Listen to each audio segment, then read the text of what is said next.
BNP যারা করেন পড়াশোনা করেন, শুধু ওই চকির তলা থেকে রান্ডা বের করেন না, পুরানো অস্ত্রগুলি বের করেন না, ছুরি টুরি বের করেন না, পড়াশোনা করেন, জানেন দল কি জিনিস, বিএনপি কি জিনিস। আমি চ্যালেঞ্জ দিলাম, যারা বিএনপি করে ওরা বিএনপি নীতিমালা পড়ে নাই, বিএনপির আদর্শ সম্পর্কে জানে না, বিএনপি শব্দের অর্থ জানে না, বাংলাদেশ ন্যাশনাল পার্টি জাতীয় পার্টি কি জিনিস ওরা জানে না। ওরা দল করে না, ওরা চাঁদাবাজি করে। ওরা দল করে না, খুনের আশ্রয়স্থান খোঁজ করে।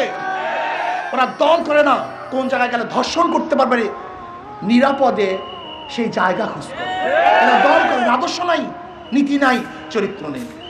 এর জন্য আমি বিএনপির বন্ধুদেরকে বলবো, এই দেশকে রক্ষা করার জন্য আপনার কর্মীদেরকে সুশিক্ষিত করতে হবে, রাজনীতি সম্পর্কে জানাতে হবে, ডেমোক্রেসি কি জিনিস তাদেরকে শিক্ষা দিতে হবে। বিরোধী দল আপনাকে অবশ্যই নরম নরম জায়গায়, দুর্বল জায়গায় অ্যাটাক করবে, এটা সহ্য করতে হবে, এটা শিক্ষা দিতে হবে, এটা শিক্ষা গ্রহণ করতে হবে। মিথ্যা বলা যাবে না, চাপাবাজি করা যাবে না, দুর্নীতি করা যাবে না, চাঁদাবাজি করা যাবে না, ধর্ষণ করা যাবে না, অন্যায় করা যাবে না, খুন করা যাবে না, এটা শিক্ষা দিতে হবে। যদি শিক্ষা দেন তাহলে কর্মী গঠন হবে, দেশ গঠন হবে।